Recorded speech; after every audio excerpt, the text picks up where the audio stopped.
Hi everyone, welcome back to another live.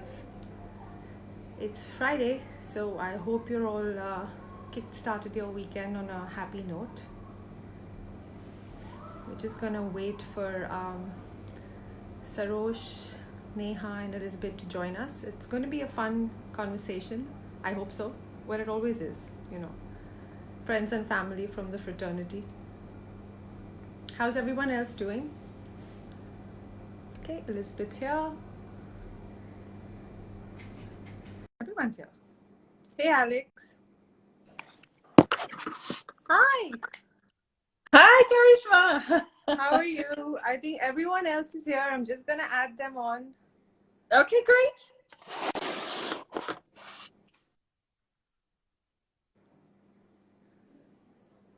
Oops. Hello, Hi. hello. Hi, Neha. Hi. Hi. Just have one more.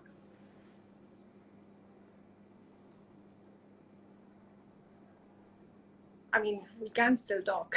It's fine. Yeah. Hi, Saru. Hi Neha, how are you? So I'm far, seeing you so after ages. yes, I You, think we're all seeing each other after really, yeah. really, really long. I Hello think Elizabeth, Elizabeth. the Hi. last time we Hi. connected was on Who Needs a Book Club, and then after that, it's just been Clubhouse. Right. So Yeah. we've there a lot. We just haven't seen each other. Yeah, for lots of reasons that we will not discuss because it's just depressing. So hi Neha, congratulations first of all from moved on to Hong Kong and then Revolution, and then just got MIA on me completely. We can't hear you, Neha. No. We still can't hear you. No.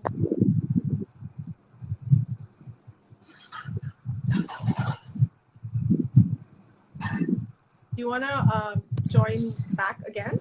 Like send another request? Yeah. In the meanwhile, what are you guys wearing? Let's talk about what you have. Yeah. You wanna? Let's start with you. Oh, okay. I've got my Habring chronograph today in the Panda version. Oh, the mono pusher. That's right, the mono pusher. Fantastic. Yeah. Fantastic. Yeah, I'm exactly. already envious at the start of the chat now. Well, I'm sure you have something equally cool. I'm wearing something really, really basic. I'm wearing the bronze IWC Spitfire. Nice. Good for hot weather. I think I would love to feel the hot weather right now. I mean, considering Mumbai has been on a lockdown since almost 2 months, we haven't stepped out. But Oh, I guess probably the 1st of June should maybe turn things around, but we don't know yet. KK, what are you sporting? No surprises here. So I'm wearing the Ortolans. Oh, yeah. Yeah. I think Neha's having trouble joining the chat. So yeah. See, yeah. That's send her another request. Hopefully it works now. But okay, so maybe we'll. Okay, she's back again. yeah. I'm gonna try again. It's interesting that Instagram now allows more than two people to talk, but it seems to be buggy still. Yeah, I think it was the next move after Clubhouse. Yeah. Oh, It makes sense. sorry. Hi again. Can you hear me now? Yeah. Loud and clear. Okay, good. Sorry about that. Yeah. Neha, what's on your list Sorry. today? Should I show the wrong one first? Oh.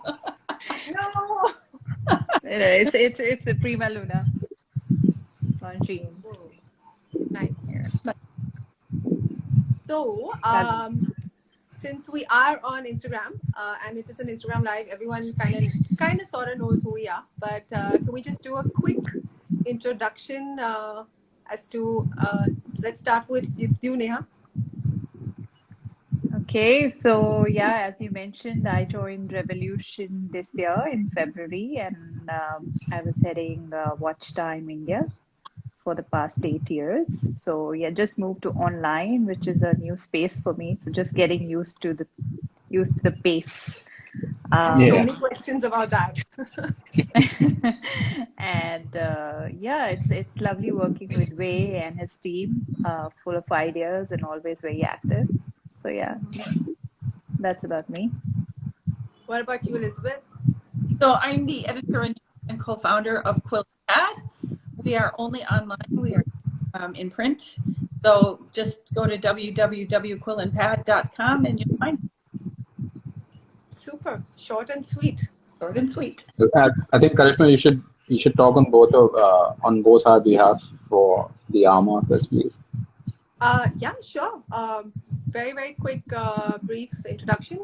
Sarosh has been a part of this industry. I might get my figures wrong though. For 22, 23 years now.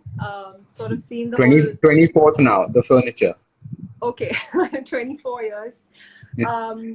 And I've been around for 16, 17. I hate saying that. Somehow makes me sound really, like I've been doing this for like ever. But yeah, and we just decided to pull things together and sort of create a platform in India for watches. So the Hour Markers is a platform where we talk about watches, we review watches. We're also going to be hosting masterclasses since we have access to Luxury Watchworks, which is Sarosh's service center in Mumbai, and also curate events for brands. So basically, what we're trying to do is create a whole gamut for watch enthusiasts and hobbyists in India. So So a lot of person, well, you guys do, right? It's not just digital or just print, but also a lot of in-person things. Yes, that's the plan, Elizabeth. We did do a couple of events, literally just a couple of events, and they did turn out to be pretty good.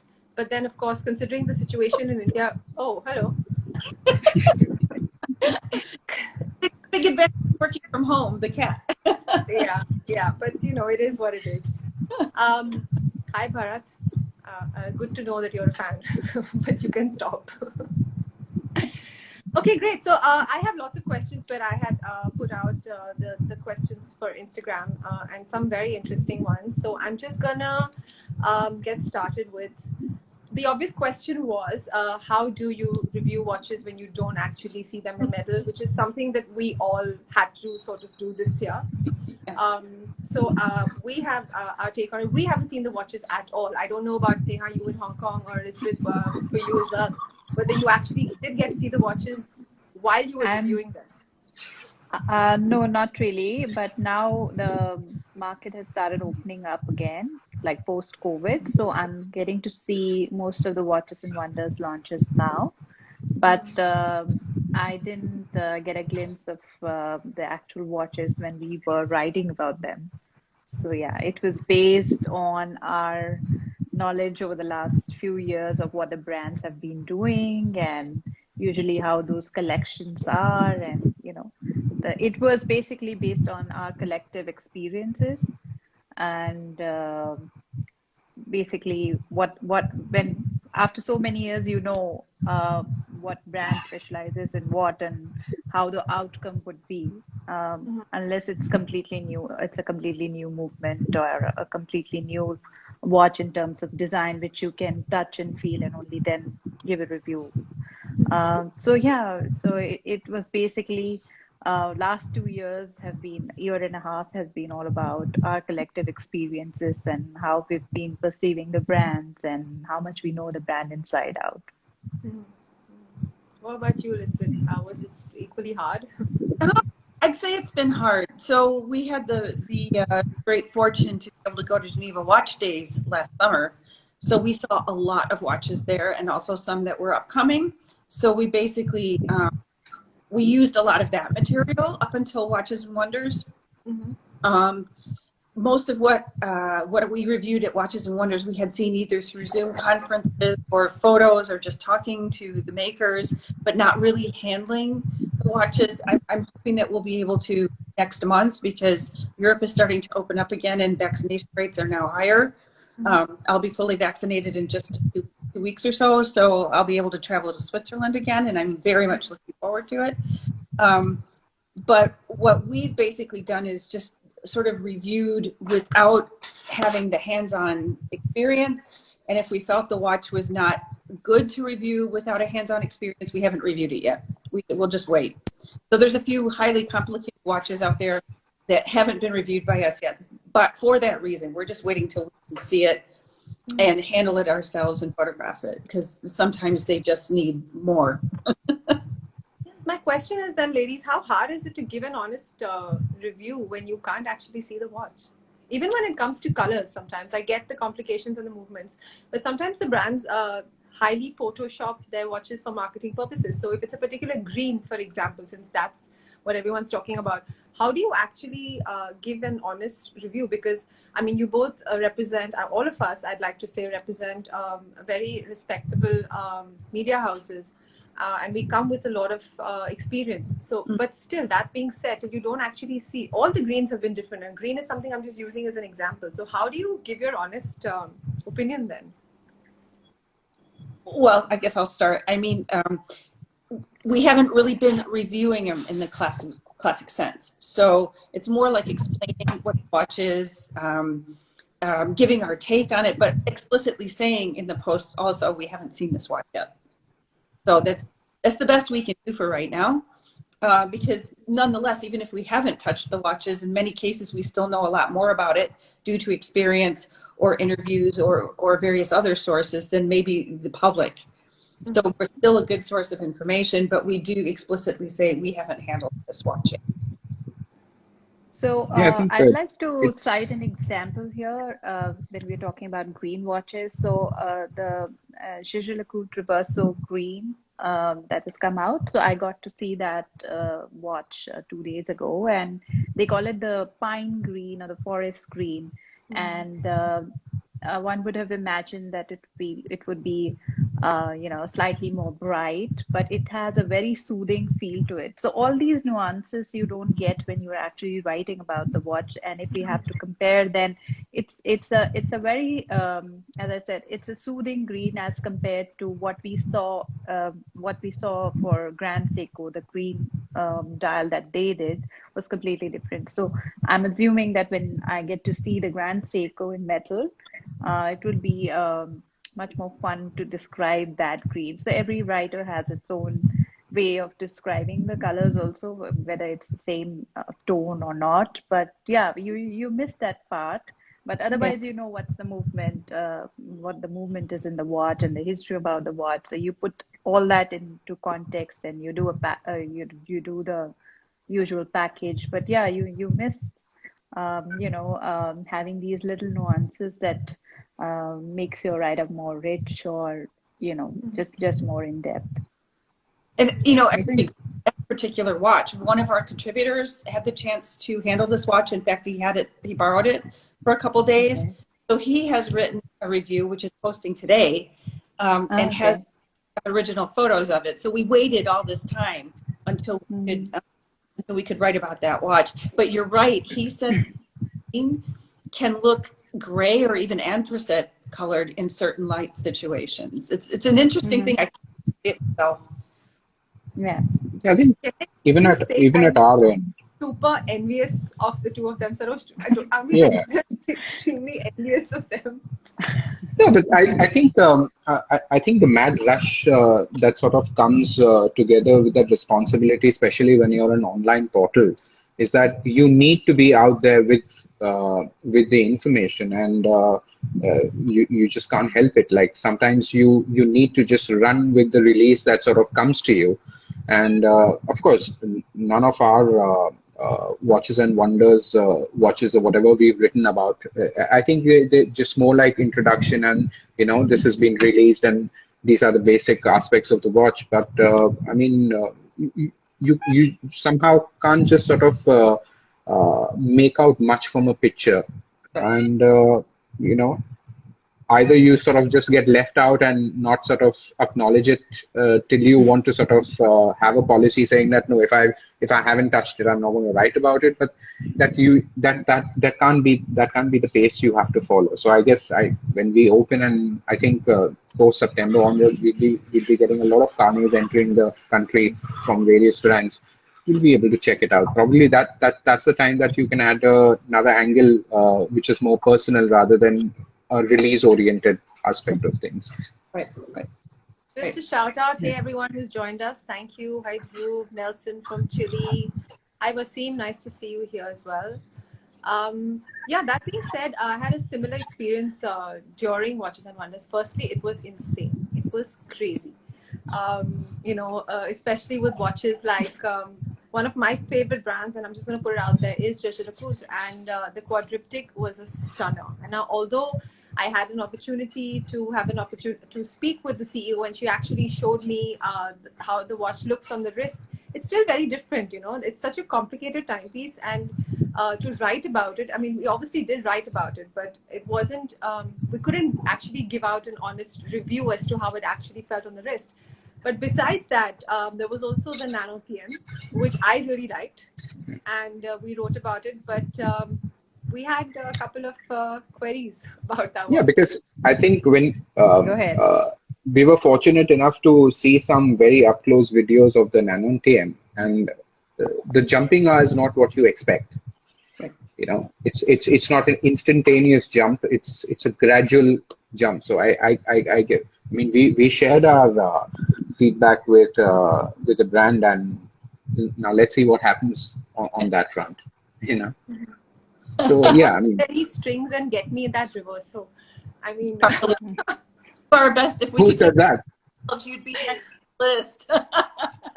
yeah, I think we'd all like to get our hands on that. But as you know, the ladies already have probably got their hands on that watch. I as well. did. I I'm did, sure they and I totally agree with Sarosh on the jumping hour function bit. But the moment you reverse the dial and you set your eyes on that in the way they portrayed the jump hour function on that watch, it is stunning. And I personally felt it's a bit, I mean, a bit heavy on the wrist, but I was totally blown away by that. So yeah, I am I've always been very biased towards reversos.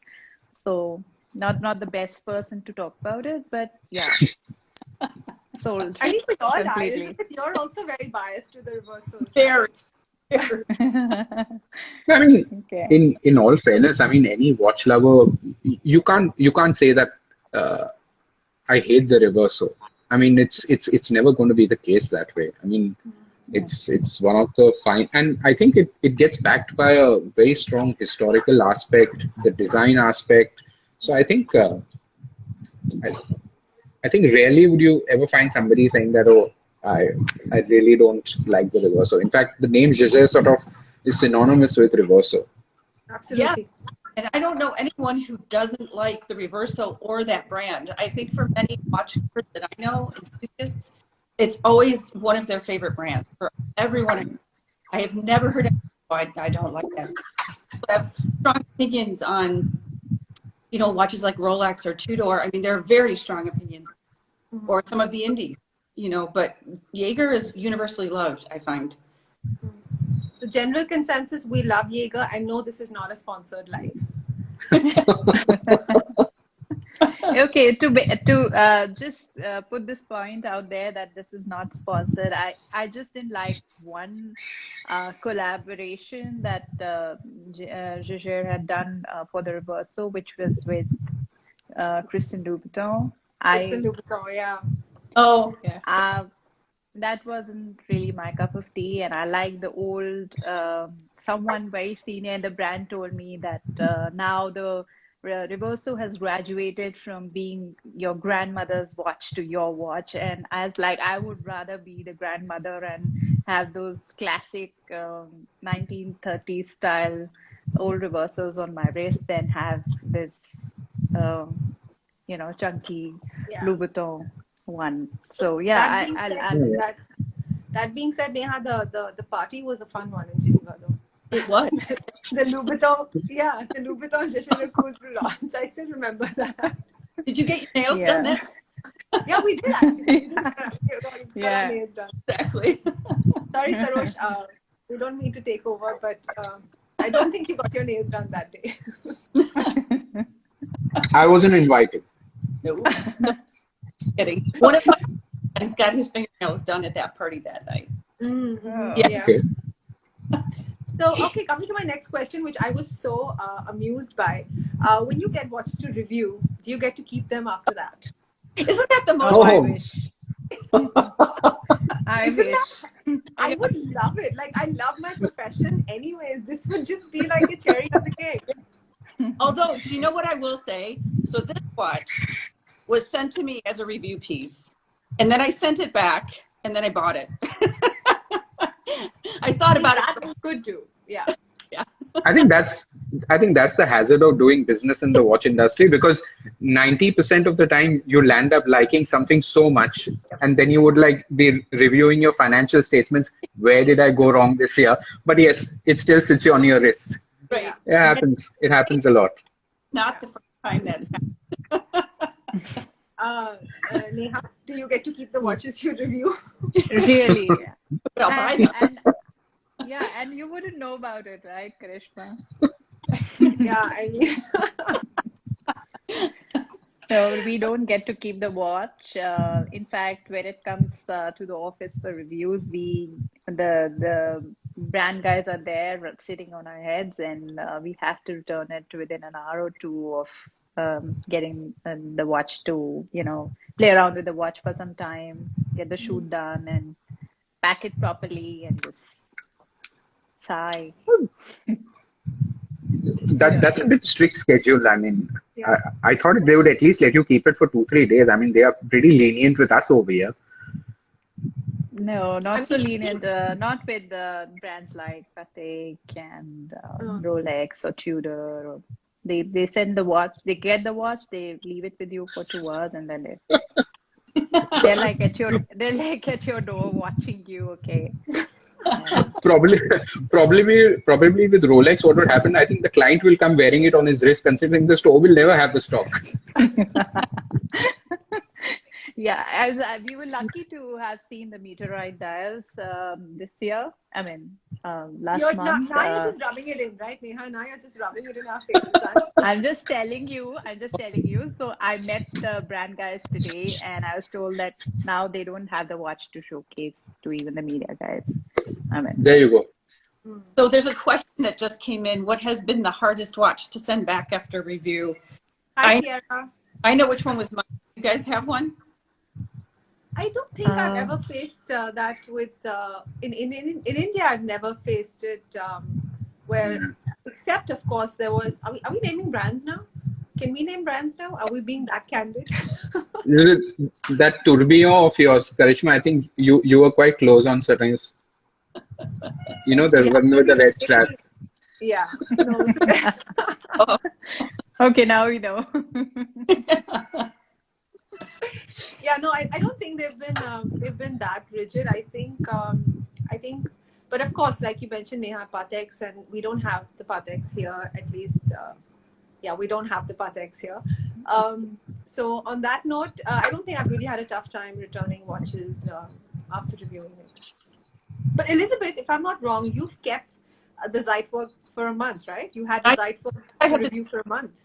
Several weeks, and and this was the hard one for me, RM11 about 10 years ago for a whole month, and it broke my heart to send that one back. It was unexpected how much I didn't think it would be something, but I with that after that. What about you, Neha? Any watches tough to return? I don't have a choice. It's like I have to give it back and give it back soon. So yeah, never had that choice. Not lucky as Elizabeth. So some someone's asking what we have on our wrists right now, so they probably weren't here at the beginning. Should we do it again? Yeah, sure. Nia, you want to start? Yeah, I have my favorite one. This is the Prima Luna from Longines. Elizabeth? I have the Habring chronograph monopusher with the Panda dial. Surosh? Nice. IWC Spitfire 39 bronze. Ortholans Invictus. So that's that. Great. Should I move on to the next question that I got? Yeah, I think with the review watches here. Yeah. It's embarrassing. Absolutely. How candid can you be about negative reviews, and will it not hamper your monetary relationship with the brand? Ooh, I want to know what you guys have to say about this. I want to know what you guys have to say. But if you, let's start with you.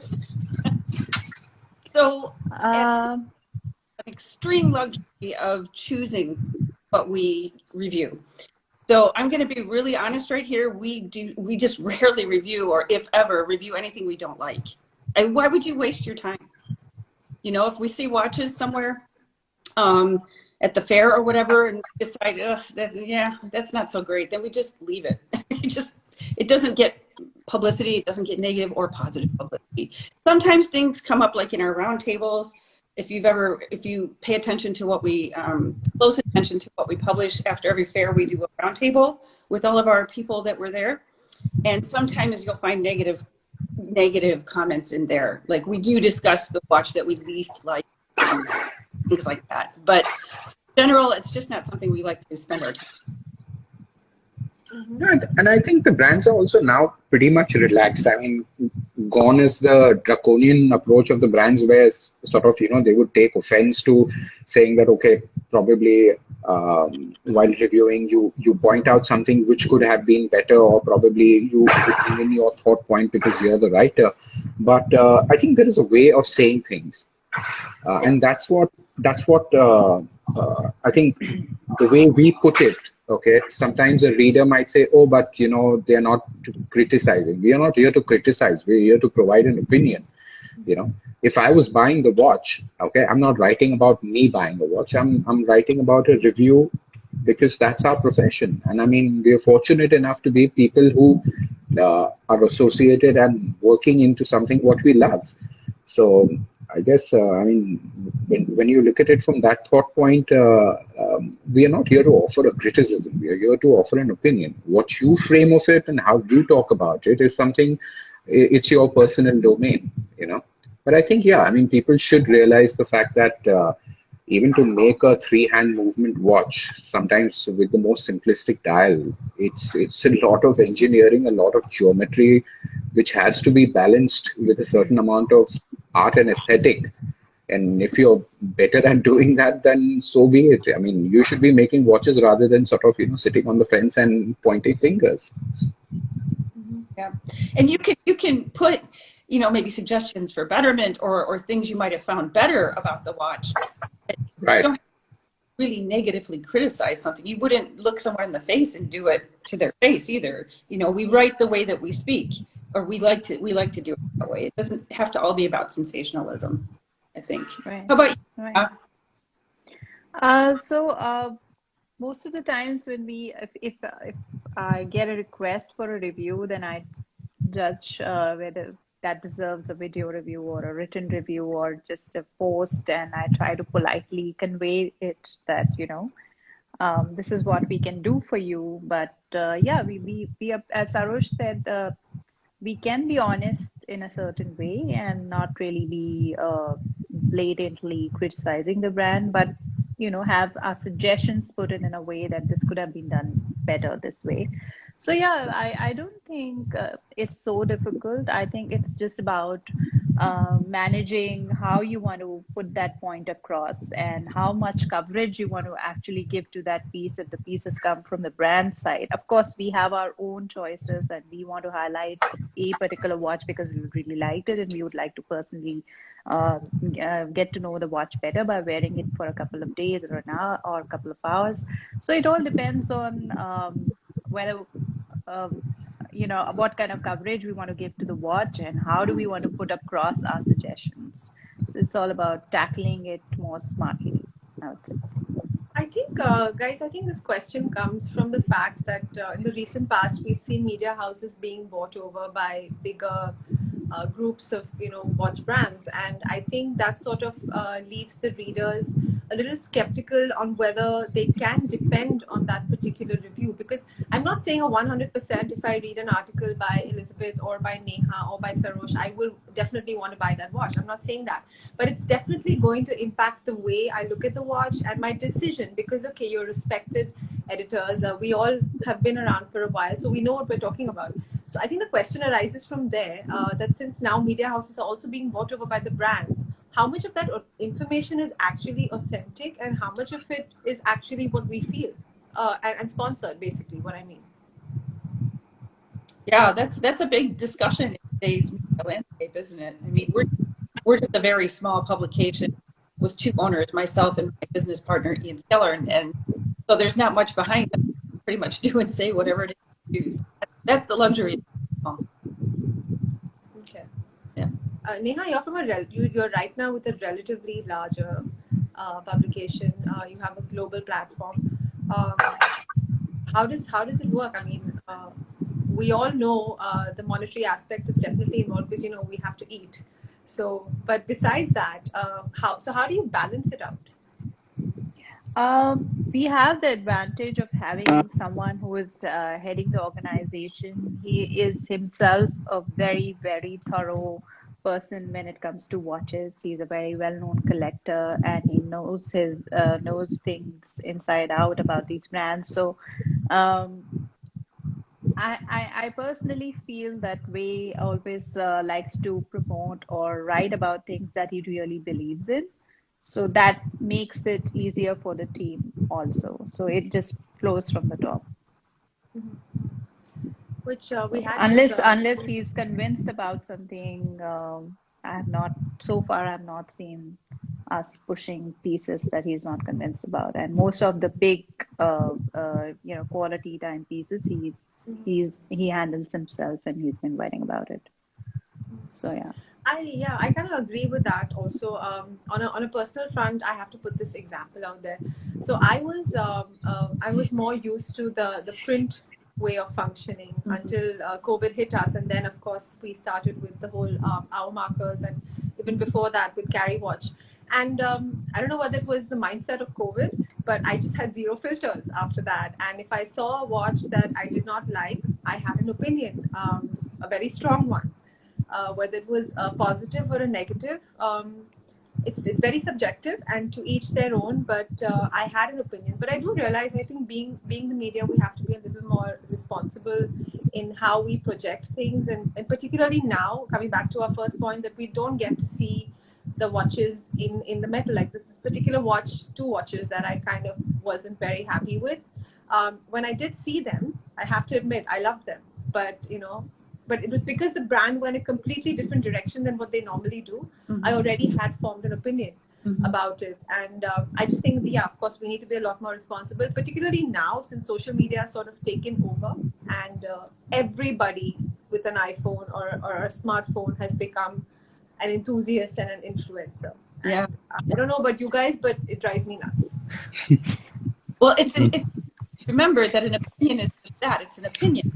If I don't like green, I might not like that watch. If I don't like yellow, I won't like that dial. And those are things that you have to keep in mind that have no bearing in the real world.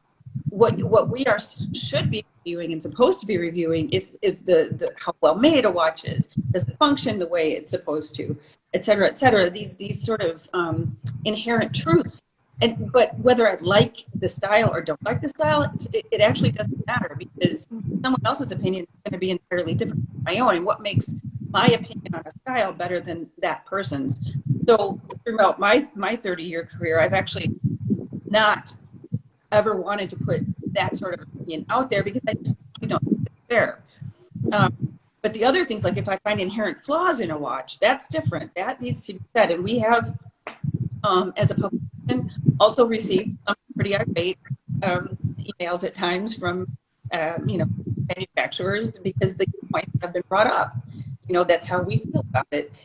We found an inherent flaw that we felt was important enough to put out there. And I think that's important.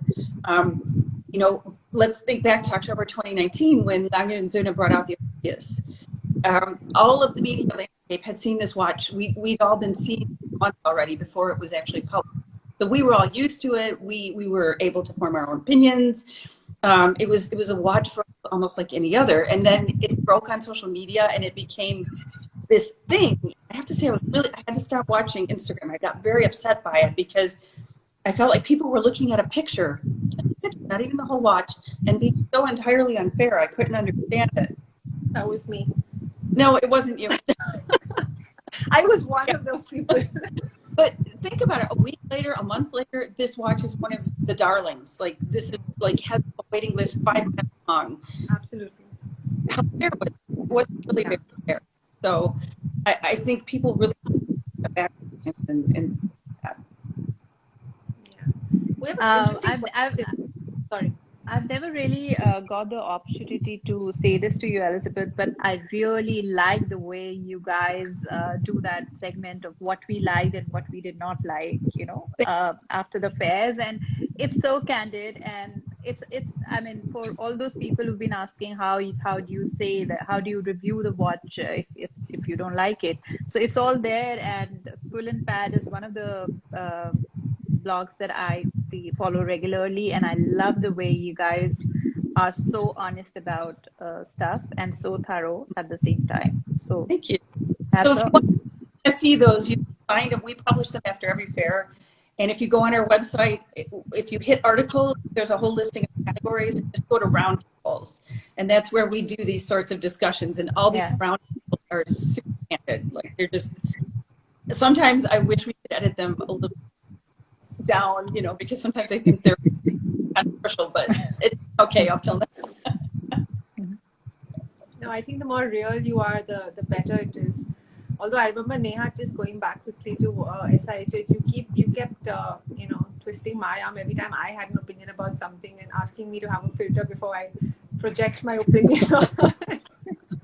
Neha was actually my savior in a lot of cases because I'm very opinionated and I don't have a filter. So she was my saving grace at most of the press conferences. She was like, shut up, Karishma. But after a point, I lost my filter. So yeah. That's true. Question here, guys. A watch that has had maximum mixed reviews. Something to think about.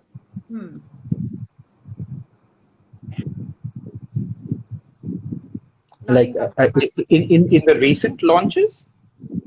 I guess just something that. I mean, the Odysseus is probably a good candidate for that. Or probably it was that online auction of that Black Panther. I was coming to 80. that. Yeah. Black Panther. Yeah. Because I mean, at one point, okay, everyone's sort of going that, Black Panther's holding something between his legs and stuff like that. And then cut to you find out that it's gone for a few millions of dollars, you know what I mean? And I mean, it's just like, it's crazy. It's crazy. And that too in a sort of a online, sorry, what were you saying? It got reactions from the Stearns. It got reaction from people who usually don't talk about other brands, and it got. The kind of publicity it got was. I don't think the brand was even expecting that kind of those kind of mixed reviews. But to be honest, that is a watch that really got people talking. So yeah. So I mean, and went for a few millions of dollars. Yeah. Despite anything and everything. So I mean, it didn't hurt its sales, which is the main thing, right? So whatever any still sold out. I mean, that's something to.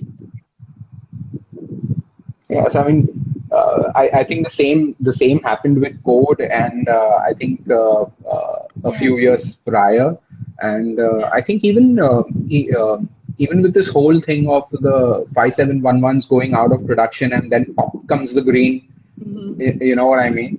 So I mean, Yes. I think this is going to go on. It's like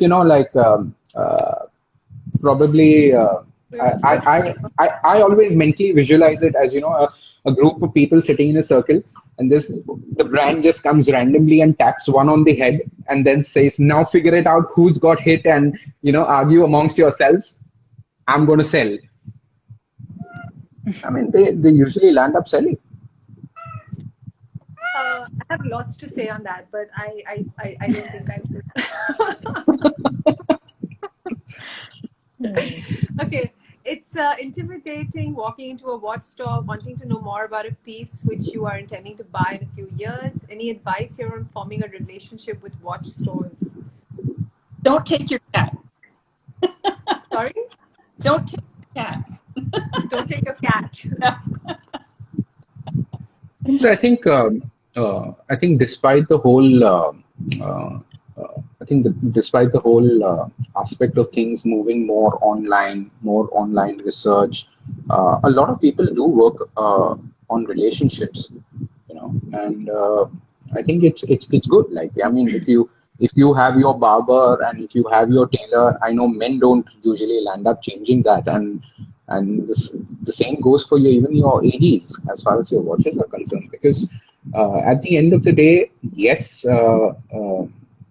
they do make a sale, but I think they also give you a certain amount of honest perspectives. If they're going to be having it in stock, if they can get you in it by a favor, it'll all depend upon what relationships you maintain with your ADs. So I mean, yeah, I guess if you're looking for certain timepieces, like even our discussion last week with Pedro Karishma, where he said that okay, I'm doing everything online, but the fact is that I mean I do sell more because of my relationships and the trust I have built up with people, and I think that's the crux of anything, whether it be watches, whether it be the automotive industry or any other industry. I think your relationships matter to how you do business. And I think it's also changing. I'm assuming this question is from India, but I think it's changing. I completely get where you're coming from. It is very intimidating, and I can't have a filter anymore. So I'm just going to say this: that there are a lot of retailers that do have snob value in India.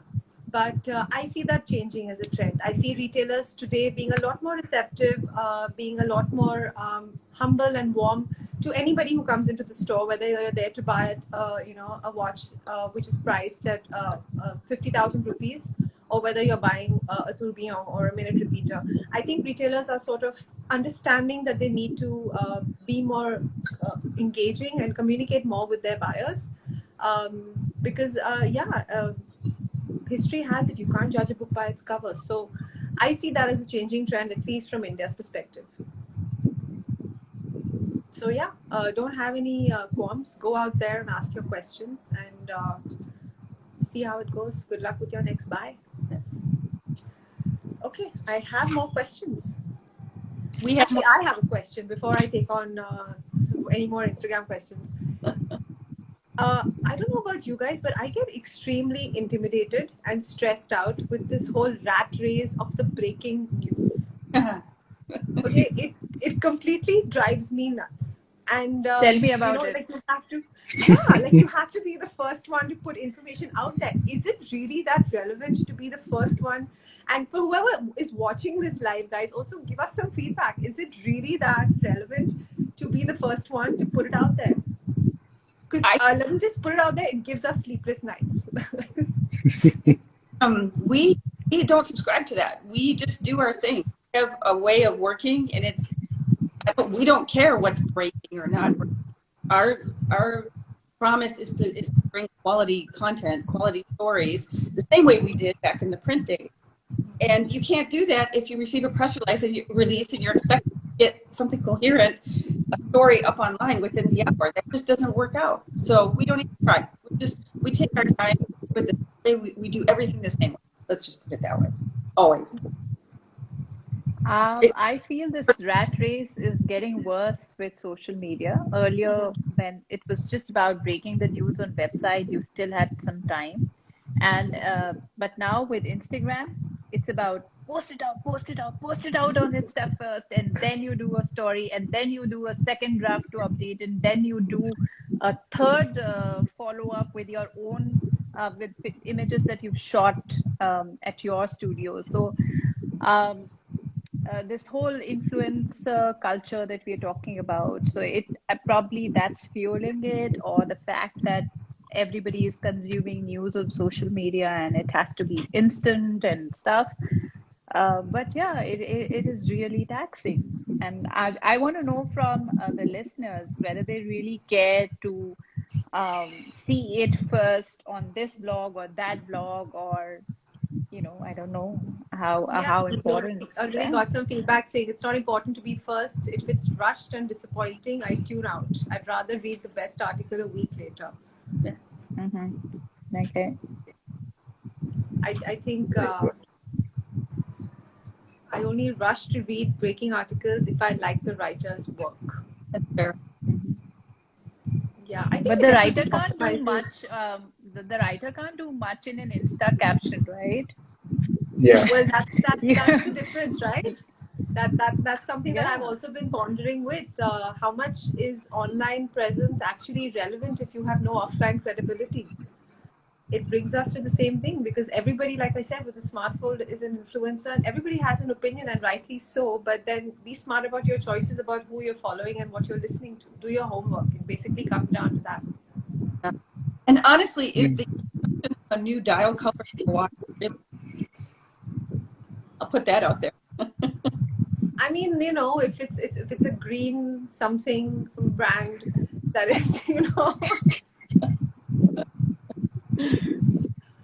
Gary. Hi, Gary.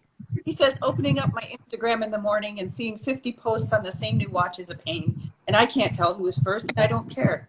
That's a great answer. Yeah. Thank you for that, Gary. I hope it eases the pressure of a lot of us. We just Okay, we have a lot of questions, guys, but we have another 5-7 minutes. What are my questions? Somebody had a question about vintage watches. Do you have any suggestions about where they can get information on vintage watches? Because apparently the brands aren't being very receptive. Does anyone want to Oh, comment? Brands aren't receptive on this subject, because that is a whole hour discussion all by itself. And Charlie, if you ask that question, I will message you later, because I do have advice for you.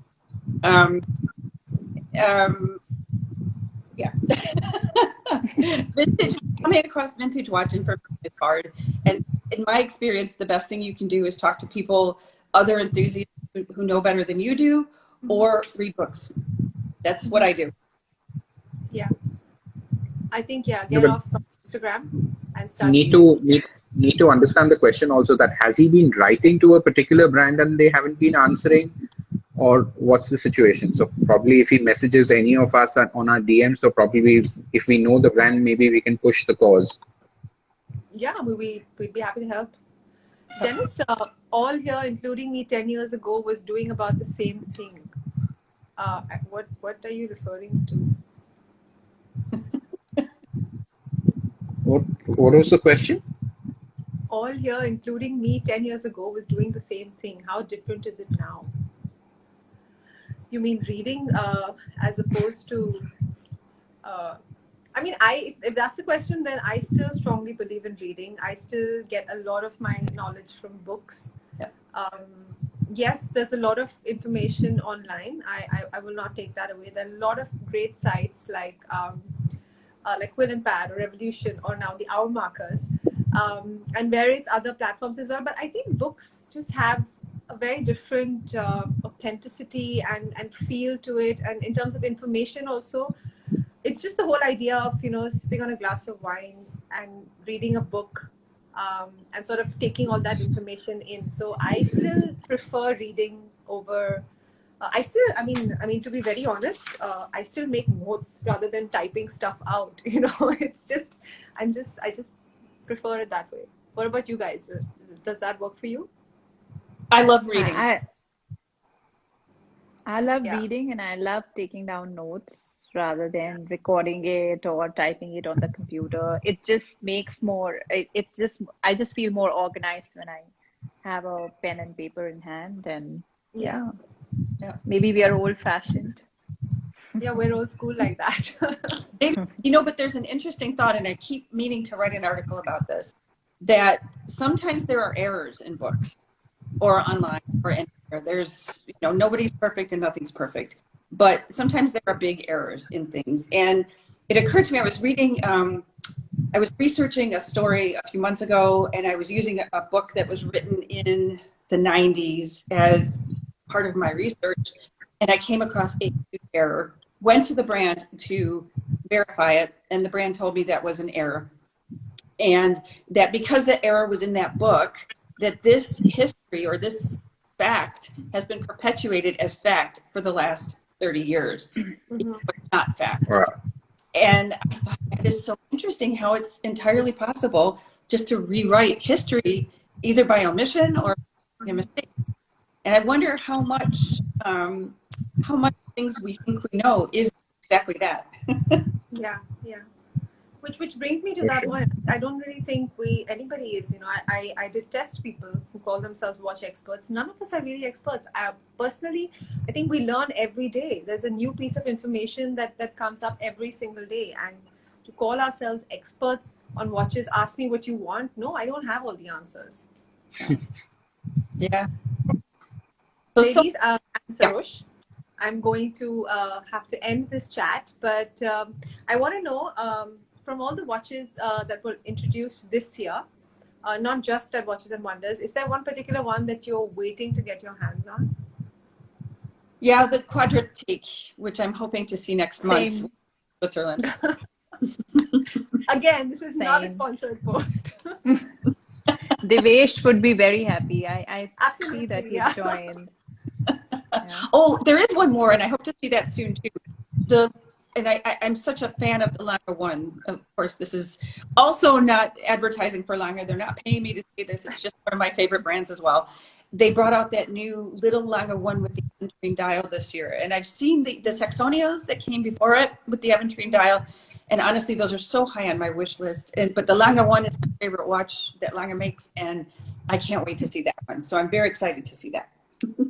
Okay, now that we're Nice. counting a few more, so I'd like to try on the Cartier cloche. I've not got the opportunity to do that. And also, Vacheron's entire collection. I loved what they did this year, especially with the 1921 and the unique piece that they launched yesterday.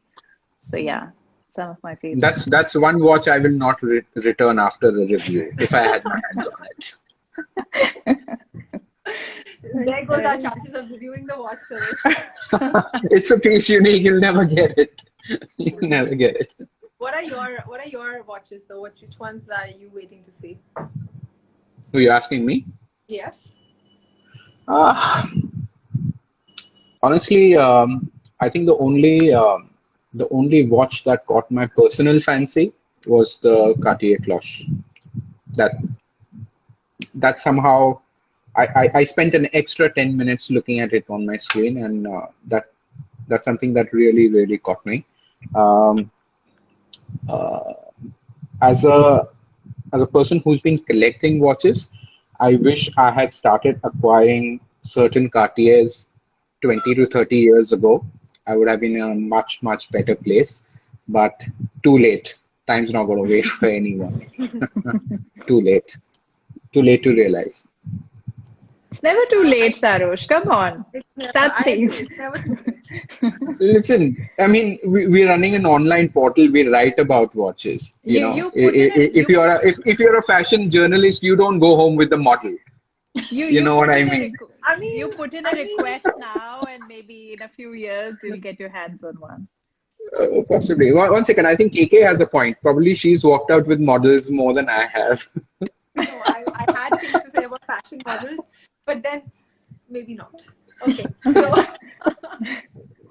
I'm gonna no. So for me, I think it was definitely the MBNF new launch that I really LMX? want to see. Yeah, the new NMX.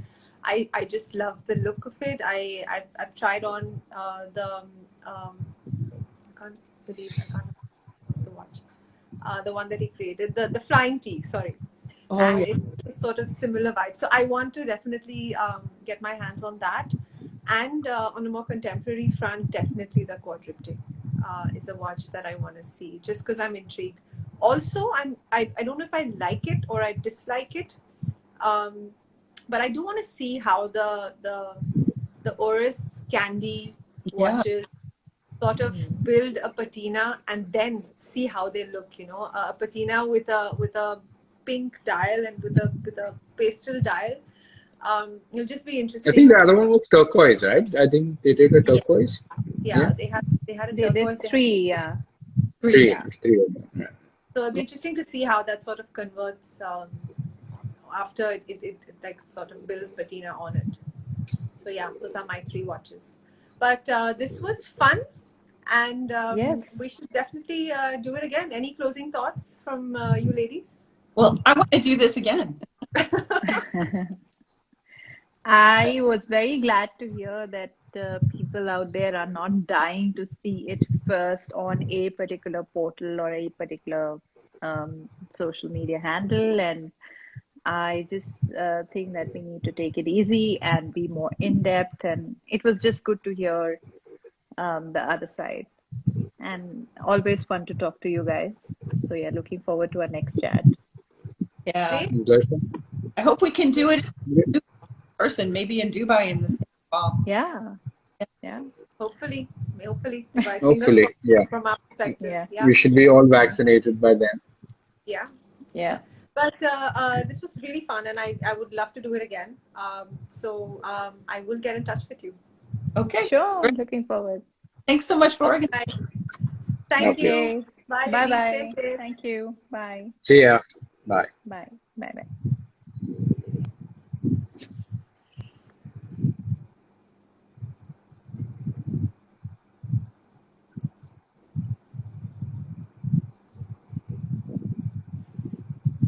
Trying to figure out how to. The X on the top of the screen. Yeah, the It X is, on the top okay. of the screen.